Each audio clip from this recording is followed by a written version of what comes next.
Okay, hey guys. So I'm trying this the second time for tonight. So after much consideration and thought and whatnot, I've decided that I will be in addition to sort of the traditional stuff that I've been talking about and producing for the past, I don't know, 6 or 7 months or so. I will be sort of be splitting this channel into two. So the second half, the second part of the channel doesn't deal with AMXF, AMBW, AMWF, whatever Latino stuff. It doesn't deal with that stuff at all. The other part will, the other part won't. The other part will be more movie and TV film related stuff. So that's why I'm not gonna stop producing the other type of stuff, but I want to also talk about this stuff. So it's a lot of stuff basically. So yeah, so this part we will be going over what just happened. Well, obviously, yeah. So tonight and from this point on, we will be also discussing, in addition to that romance stuff that I just talked about, we'll be talking about movie related and TV related items as well. Um, which I'm probably a little bit more passionate about, to be completely frank. But yeah. So let's go over the news. And so the first bit of news that happened, I guess, in Hollywood today, was that today was the Disney Investor Day, and which basically means for everyone who's well, I guess if you're not aware of what that means. So basically, Disney had a day today where they basically sort of showed their investors what was basically what kind of projects they were producing in the very near future, to keep their interest, to keep them basically invested, no pun intended, because without that they would have no money and they wouldn't they'd be out of business basically. So tonight we're going to go over some of the things that were shown to them as well as to the general public today, and I will talk about them and my thoughts and whatnot. So are you ready? Okay, here we go.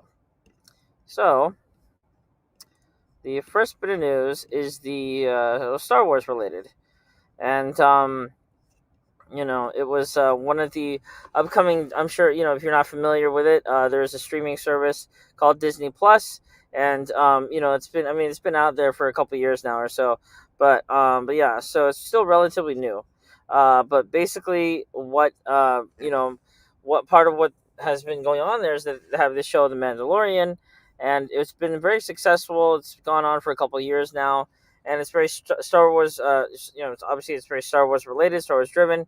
So what one of the future projects that I believe is currently in production, either in production or post production, is a show called ObiWan Kenobi, and I'm sure you know, unless you've been living under a rock, you're probably familiar with you know who Obi-Wan Kenobi is. So, but this show actually focuses on sort of his quote unquote younger days before we first saw him in A New Hope, and actually after what was it, Revenge of the Sith, Episode 3. So it takes place between Episode 3 and Episode 4, and sort of those span, that time span in between that.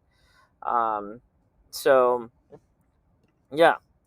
So here we see, Obi-Wan Kenobi, and it says that, there's along with Ewan McGregor, who was in the prequels and played Obi-Wan Kenobi in the prequels, he's coming back for the show. A pleasant surprise also for the fans and I guess new people alike is Hayden Christensen, and they will be having, I guess, what looks like a lightsaber rematch, in this show, and that's actually quite controversial because if you're a hardcore fan, you know what I mean, or even if you're just a casual fan, you might even remember that that doesn't exactly line up with the time frame. It doesn't exactly line up with everything that we know from the previous movies. Like I mean, according to New Hope, which takes place I think about 20 or so years after Episode 3, Revenge of the Sith.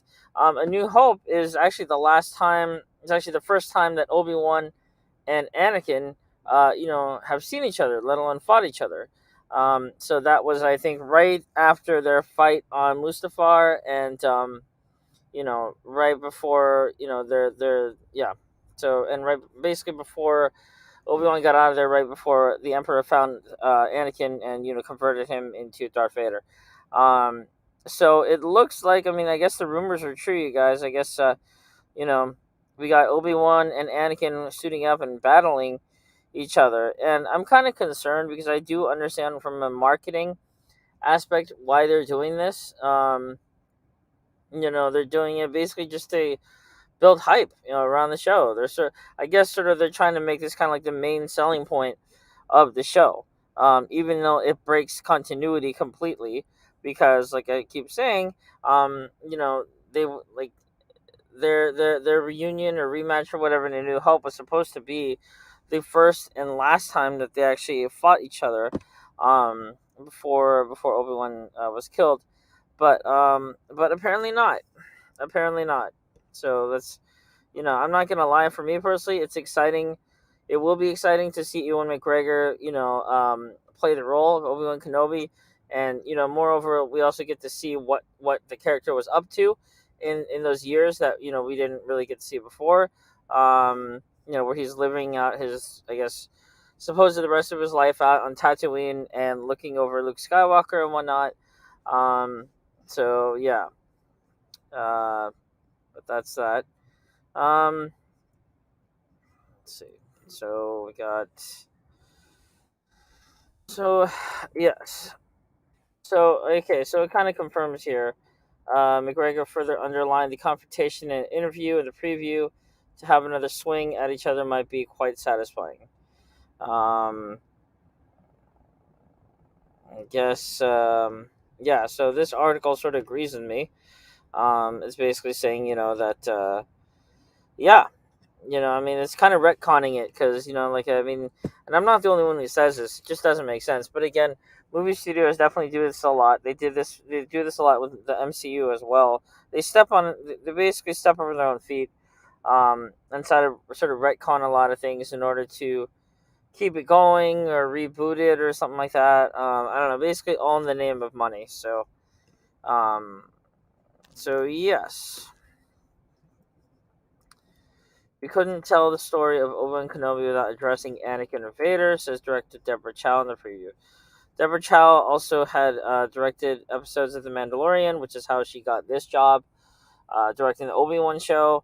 In my opinion, she's massively overrated, and a lot of it is because Yellow Fever, because she's, simply put, she's an Asian woman. The same thing could be said about Chloe Zhao or Kathy Yan, who directed Birds of Shit. So, but yeah. So anyway.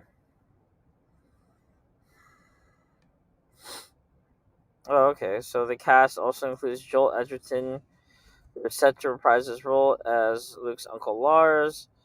There's a bunch of people whose names I can't say, but good for them. Uh, let's see. So there you go.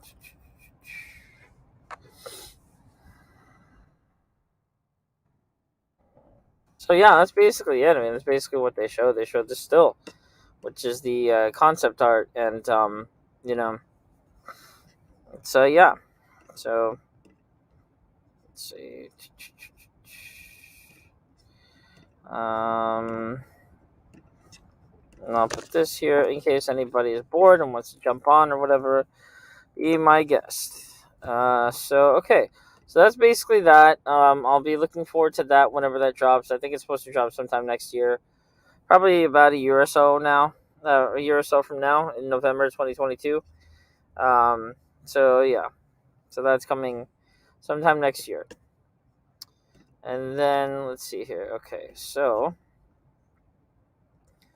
the other bit of news that we got from Disney Investor Day was the Marvel shows, and these are really cool. These are some shows that I've been looking forward to for a long time. Basically, we have, like the article says, we got our first looks at Moon Knight, She-Hulk, and Miss Marvel.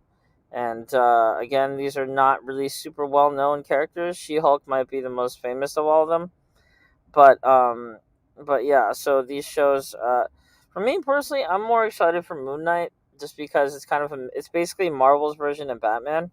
I'm not too familiar with the character, to be completely honest with y'all. Like I really only read X-Men comics when I was a kid, and I don't really read comics anymore now.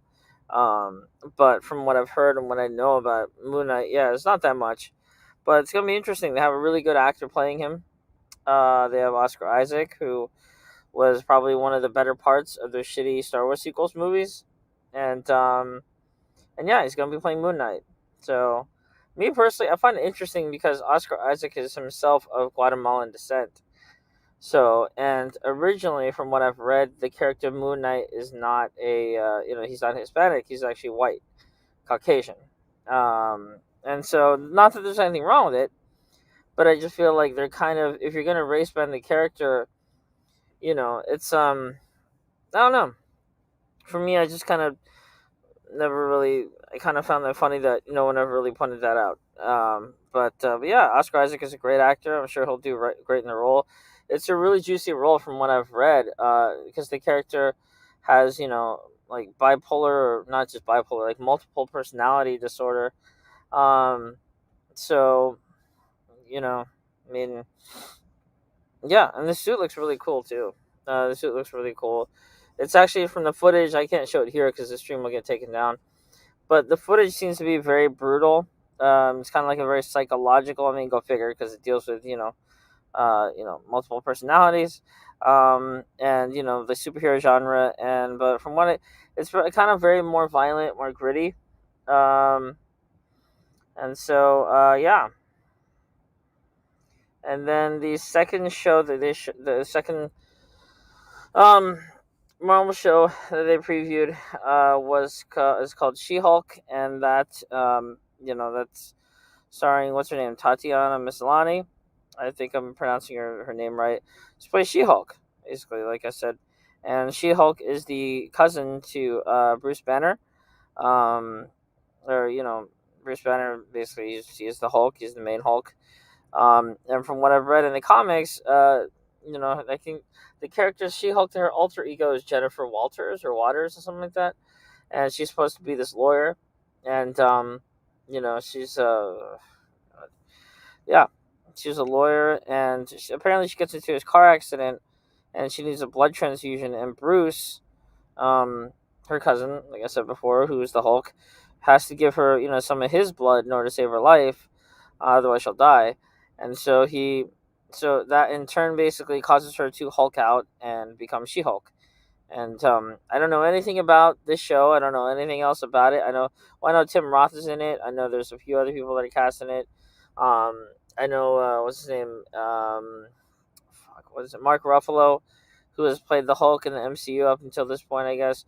Um, yeah, he'll be reprising his role in the show as well. So yeah, that'll be cool. I can't wait to see that. I've heard that's more comedy based. For me personally, that doesn't really inspire any confidence in me, because I want to see Marvel take a more serious route, and it kind of looks like we're getting that with Moon Knight. But with She Hulk, no, not really. It looks like it's just basically just more comedy, more laughter, ha ha ha. So it's just not really funny most of the time. But whatever, I'll watch it. And then the third one was Miss Marvel, and Miss Marvel deals with basically, this is like probably my least anticipated show that Marvel has coming out next year, because it deals with the character. But what's her name? Kamala Khan, and she is that young woman over to the right, and she basically is a Captain Marvel stan or groupie or whatever. She's basically like a fangirl, fanboy, whatever you want to call her, and apparently she has powers of her own, and that inspires her to basically try to become her own superhero. And I don't know anything about this character. I mean, I'm not like, I don't read comics a whole lot. Like I said, when I was younger, I read X-Men. That's literally it. And so I guess I'm just waiting for the MCU to make another X-Men movie or whatever. Then I'll have more to say on that subject. But until then, yeah, I don't really give a shit about these characters. Moon Knight is literally the only character that I kind of care about, because he sounds badass and because Oscar Isaac is a great actor. In fact, he's probably the best actor that they've gotten for a lead role since probably Robert Downey Jr., like over 13 years ago. So yeah, long ass time ago. But I am looking forward to that. I am looking forward to that, and I will of course watch all shows because I am a sucker for that, and my life is boring as fuck. So why not? Let's see here. So yeah, so let's see here. What else can I say? Mm, let's go here. I read there was another bit of news that came out a few days ago. Um, let's see here. Uh, is this? There was another bit of news. I don't remember. Was it here? Is it the Hollywood Reporter? Uh, let's see.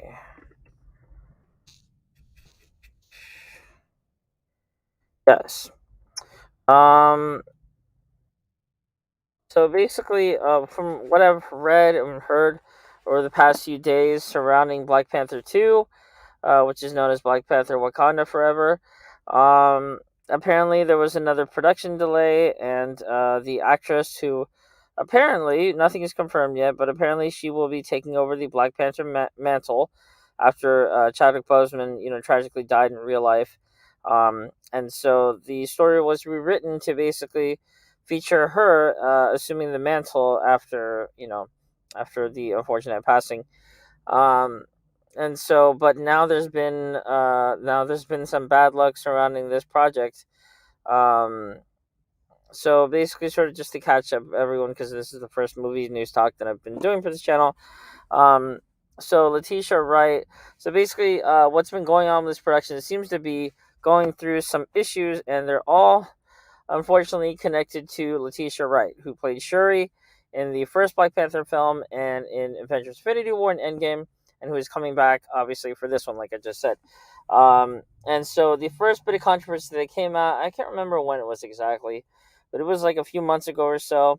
And it was basically Letitia Wright was sort of running her mouth on set about, quote unquote, the Bud Light vaccine and how there was a lot of controversy surrounding her and her thoughts on it. And apparently, she said some ignorant or seeming what sounds like ignorant comments, I guess, regarding the vaccine. I mean, obviously, Bud Light, quote unquote. I'm not gonna say the real word for it, but Bud Light is a very controversial topic. A lot of people have everyone has their own views on the vaccine and whatnot. Me personally, I'm vaccinated. Um, so that's not an issue for me. I believe in taking the vaccine, but apparently this actress doesn't, and so that was the first bit of news. And then after that, then there was a stunt mishap, and she had to go to the hospital for a few days, and production shut down, and then production resumed after she came out of the hospital, and so yeah, so now now she's and then for this one apparently she's back in the hospital or back recovering from an injury um that she sustained, another one, a different one. But the issue this time is that now, after she was injured, now she's recuperating back in her hometown of London, the UK. And Black Panther Wakanda Forever has been shooting in Atlanta, Georgia, which is in the US. So, and apparently you cannot re-enter the US or something like that unless you're vaccinated. And I think supposedly this actress Letitia Wright refuses to get vaccinated, so that might hold up the production of this film. And there is some controversy surrounding it already. There's a lot of people calling for her to be recasted. There's I mean, nobody obviously knows what's going to happen, but it's just not looking good for this movie. I've been saying forever they should just freaking scrap it, or just wait until, just maybe push it back a year or so and recast the part of T'Challa, because it's important. I mean, T'Challa, like, obviously I'm not black, but I can still say this, you know what I mean? Like, what, the character of T'Challa in Black Panther means to, black people, and, especially young black men and, like boys and girls, you know what I mean? It's a positive representation. It's positive representation, and you don't see that a whole lot, especially for black people, in Hollywood. And so to have a very powerful figure like T'Challa or Black Panther, um, that's important. And I feel like Marvel is making a mistake by not going forward with this character. and I understand why they're doing it, but I disagree. Um, so it doesn't sound like this movie is having a whole lot of luck. It just doesn't. It doesn't. Um, so that's bad. So nobody really knows what's going on with this movie. Um, so let's see what else is in the news. Let's talk about it. Let's talk about it. Okay. Um, let's see here. Blade. Okay, so this last bit of news that we will talk about today is my personal favorite because it's Blade, and if unless because I'm 34, so I grew up with the original film Wesley Snipes back in 1998, and then Blade 2, and we won't talk about Blade 3, but the first two movies were awesome, they were amazing, and so now the modern day current Marvel timeline or MCU is going to be readapting the character, and Mahershala Ali will be playing Blade. Eric, I think what's his name, Eric Stevens, aka Blade. Um, and this movie was first announced back in Comic Con in 2019, so over 2 years ago now. And since then, there's sort of been very little movement on the film, or at least from my perspective, at least it's just we didn't there's no news coming out of it. They hired a writer, then they hired a director, but excuse me, nothing, no other news was shared. There were no other releases or anything like that, so nobody knew what the hell was going on with this film. And now it seems like like there's finally some movement on this film, and I'm personally excited because I love diversity, and B, I'm just a love I love I'm just a fan of the character. You know what I mean? Like I think Mahershala Ali, I mean, if you're gonna get anyone else who's not Wesley Snipes to play Blade, he's not a bad pick. He's actually a really good actor. He's a very good actor. He's won 2 Academy Awards. And apparently he called Marvel up and said, "Hey, I want to play Blade." Although, sort of take that with a grain of salt. That's probably just for just to build a hype around it. But no, man. I mean, like I said, if you're not going to recast, if you're not going to get Wesley Snipes to do it, Mahershala Ali is not a bad pick. So let's see here. So he was quoted. Let's see here. Uh, so yeah, here he talks a little bit about it, and actually, supposedly, Blade. He actually there was another movie that came out called The Eternals, and apparently he that was his voice in one of the post credit scenes for that. He was off camera, but apparently that was Mahershala Ali as Blade talking to one of the on screen characters. So that's cool. So that means that things are kind of moving along. So that's good. That's really good. Um, and then so yes, Mahershala Ali confirms that the very early stages of stepping into Blade's shoes felt special and really cool. Nice. He's excited to get going and do more. And that's awesome, man. I honestly can't wait. Out of all the upcoming Marvel movies that are slated to be released, it's probably between X-Men and Blade that I'm the most excited for. Shang-Chi was great, except for the fact that they cucked the Asian man again, which is Shang-Chi, because they didn't give that motherfucker a love interest. So, I mean, but then again, this is racist-ass Hollywood, right? If you're not a white man, or basically, you don't even have to be white. If you're an Asian man, you get cucked. You might as well get your fucking dick snapped off, because that's what Hollywood likes to do to us in movies and TV and stuff. Um, so yeah. So I guess that's pretty much it for tonight. This is kind of just trying it out to see how it would go, but I actually like it. I might do this movie news segment. Maybe a few times a week or whatever, depending. There's a lot going on in the news and whatnot. But yeah, it was fun. It's nice doing something different. And I will continue to do that segment. I might even do more in the future. Who knows? But yeah. So anyway, I'm sure that a lot of you watching will probably be confused as to why I'm doing this segment on this channel. It's because I actually am more passionate about film and TV. And it's something that I could talk a lot more about if there were more going on in the news, and there's not, unfortunately.